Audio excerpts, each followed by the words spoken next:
En Côte d'Ivoire, l'actualité politique est marquée par une affaire qui soulève de nombreuses questions. Le député Brédoumi Soumaïla, récemment de retour, a été visé par une convocation. Malgré l'invocation de son immunité parlementaire, le député a été placé en garde à vue, accusé de faits allant de l'acte terroriste à l'atteinte à la sûreté de l'État. Hier après-midi, aux alentours de 13h, une convocation a été servie à la maison du PDCIRDA, au bureau du secrétaire exécutif en chef, qui était ce jour-là en ma compagnie. Une convocation dont était destinataire le porte-parole du PDCIRDA, M. Brédoumi Soumaïla Traoré. Il était arrivé la veille de la France par un vol régulier à l'aéroport Félix Houphouët-Boigny d'Abidjan. Cette convocation demandait à M. Brédoumi de se présenter avec son conseil devant les affaires générales de la police à la préfecture de police. Donc ce matin, à 10h30, en compagnie de maître Agueluc, du bâtonnier Agueluc, je me suis rendu avec l'honorable Brédoumi à la préfecture de police. L'on a commencé donc la procédure. Aussitôt la procédure commencée, que nous, avocats, maître Agué et maître Blessy, avons tenu à faire une observation pour rappeler aux procéduriers de la police que M. Brédoumi Soumaïla était un député de la nation et qu'il était député de la nation à l'Assemblée nationale dont une session parlementaire était actuellement en cours, de sorte qu'en application des dispositions constitutionnelles, il ne pouvait ni être entendu, ni être retenu, suivant les termes de la loi, l'article 91 et suite de la Constitution de Côte d'Ivoire.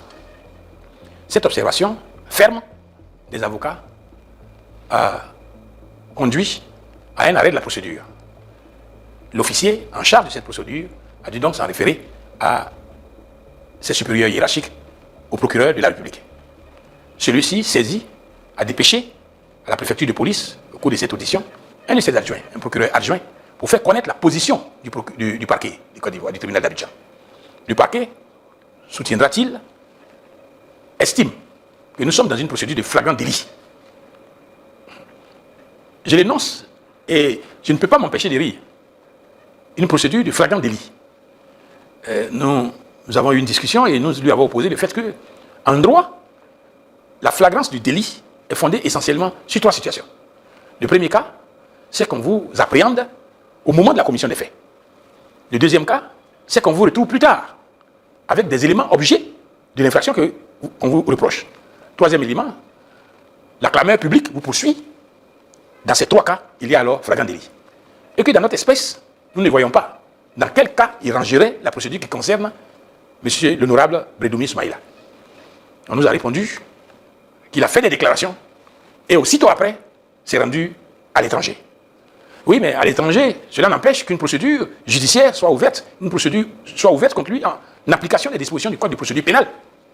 Et donc, si le parquet ne l'a pas fait, il ne peut pas attendre 4, 5, 6 mois après pour ouvrir une procédure et dire qu'il y a flagrant délit. Non, il n'y a pas de flagrant délit. On nous a fait dire il faut qu'il soit entendu. Mais il faut qu'il soit entendu, mais suivant la loi. Le serment que j'ai prêté en tant qu'avocat, c'est de défendre la loi. De défendre la loi, de défendre le client, mais ayant toujours en tête la loi, la légalité. Et donc, il serait difficile pour moi, en tout cas, d'accepter que de façon aussi évidente, une telle violation puisse se faire.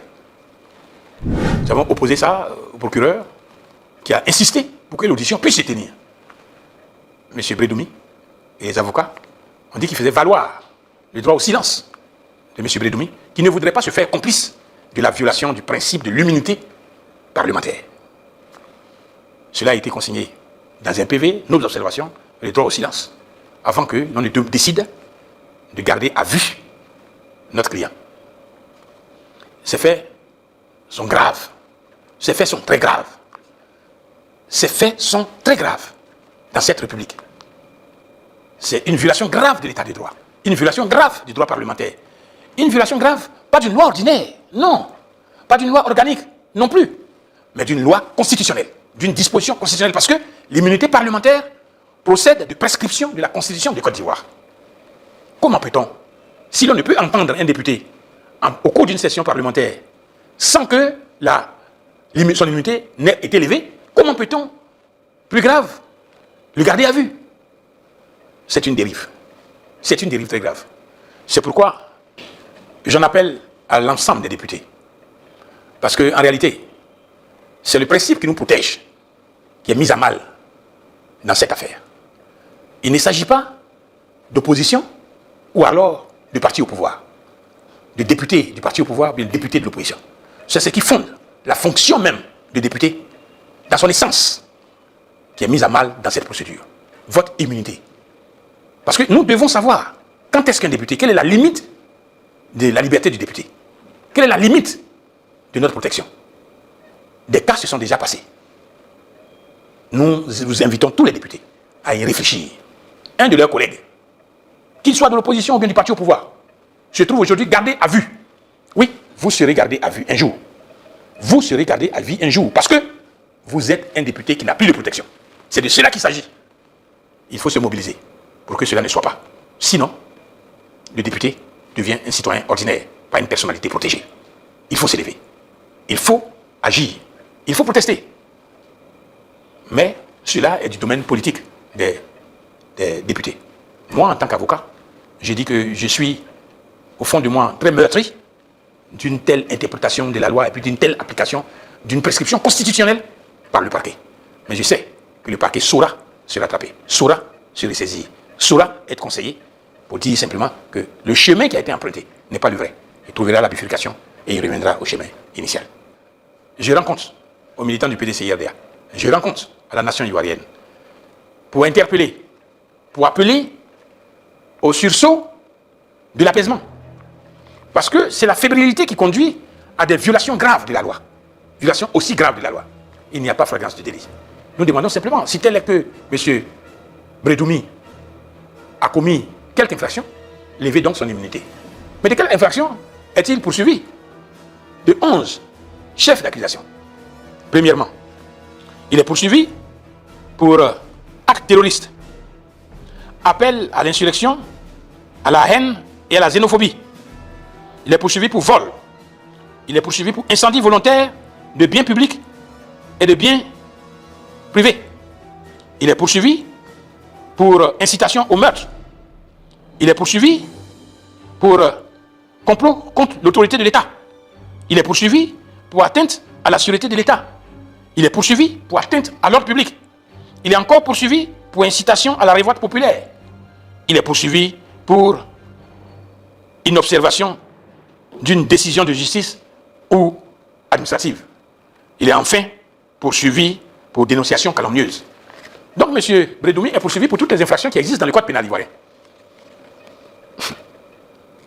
Nous pensons que le droit doit être dit. Et si le droit doit être dit, que les députés se saisissent de ce qui est en train d'arriver et qui porte atteinte, une grave atteinte à l'immunité parlementaire. On peut aimer Bredoumi, on peut ne pas aimer Bredoumi, mais Bredoumi est un député de la Côte d'Ivoire. Et la protection des députés de la Côte d'Ivoire se fait par la constitution ivoirienne. Aucune force de police ne peut l'entendre, ne peut le garder, si l'immunité n'est pas levée, sauf en cas de flagrant délit. Or, dans l'espèce, il n'y a pas de flagrant délit. On ne doit pas forcer la loi en l'interprétant à souhait. D'ailleurs, on interprète une disposition de loi que lorsqu'elle n'est pas claire. Dans le cas qui nous concerne, la disposition est plus que claire. Nous avons offert que M. Bredoumi puisse rentrer chez lui à la maison et se présenter à toute convocation du procureur ou alors de la police, la préfecture de police, toutes les fois qu'on aura besoin de lui, à condition que l'Assemblée nationale, saisie régulièrement, lève son immunité parlementaire.